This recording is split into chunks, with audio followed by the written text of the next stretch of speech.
TV रख के पास पागल हुई सास। आजकल वर्मा जी की पत्नी देवकी जी केबल पर रियलिटी शोज देख देख कर बहुत कुछ सीख रही हैं। जैसे आज तो वो सुबह सुबह बेसुरे आलाप ले रही हैं। सारे गामा माँ जी, सारे गामा पाधा नीसा होता है। अरे वो तो सब गाते हैं, ये मेरा स्टाइल है। आवाज तो कम कर लीजिए माँ जी, पर्दे फट जाएंगे कान के। ये कहो कि पर्दों में आग लग जाएगी। देखना, मेरी आवाज सुन के जज आग लगा देगी, आग लगा देगी, तू तो आग लगा देगी, ऐसा बोलेंगे। सरिता वहाँ से परेशान होकर चली जाती है और सास रियाज जारी रखती है। सारे गाओ, सारे नाचो। तभी बाबूजी दुकान से लौटते हैं। अरे देवकी, क्यों तानसेन बनी हुई है? कान से खून निकालोगी क्या? अरे क्या हुआ, रियाज तो करने दो मुझे। इसको रियाज बोलते हैं? ऐसा लग रहा है जैसे घोड़े ही हिला रहा है। घोड़े पे बैठ के ही बम्बई जाऊंगी मैं तो, जब जज साहब कहेंगे कि देवकी तुम मुंबई आ रही हो। जज साहब, वो अदालत वाले? अरे नहीं नहीं, बड़े लोग हैं, आप नहीं जानते हैं।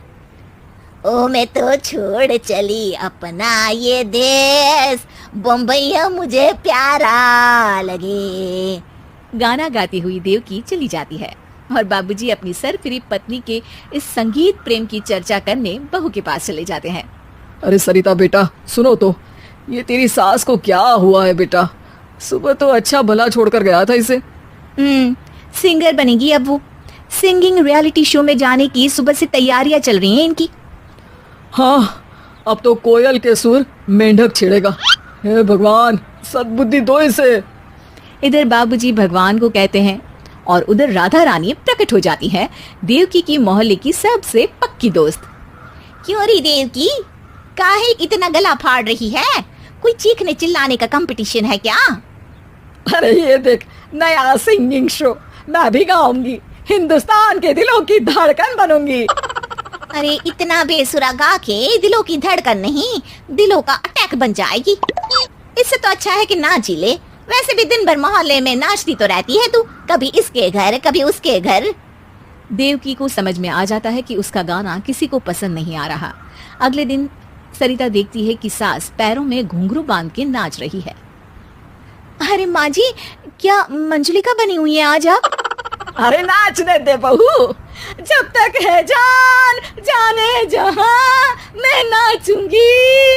अरे माँ जी, अभी जान निकल जाएगी इतनी जोर से नाचेंगी तो।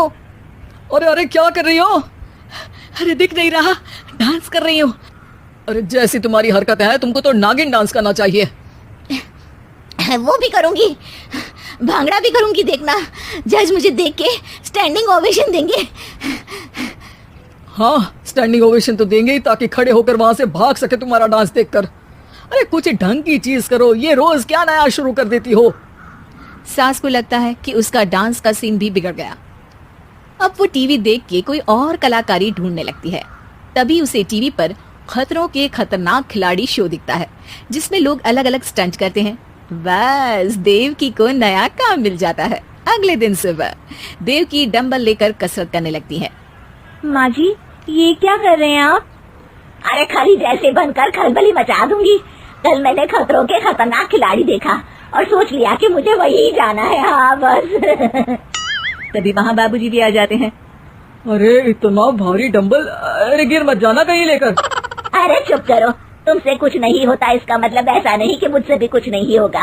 मैं तो खतरों के खतरनाक खिलाड़ी में जाने वाली हूँ। हाँ, मैं तो इस शो में तभी गया था जब तुमसे शादी हुई थी।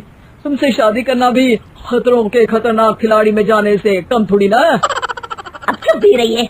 अरे बहू, वो भारी वाला डंबल उठा कर ला तो। अरे नाना माँ जी, आप संभाल नहीं पाओगी। अरे मैंने टीवी में देखा था, एक आदमी कार उठा लेता है, इतना तो मैं उठा ही सकती हूँ ना। बहू घबराते हुए भारी वाले डंबल माँ के हाथ में दे देती है। जैसे ही माँ दोनों हाथ ऊपर करती है, पूरे शरीर का बैलेंस बिगड़ जाता है और वो पीछे की तरफ गिर जाती है डंबल जाकर टीवी में लगता है और टीवी फूट जाती है। माँ जी, उठिए माँ जी। बाबूजी बहुत तेज हंसने लगते हैं। बाबा बाबा, टीवी और बीवी दो टेंशन थे मेरे, आज एक कम हो ही गया।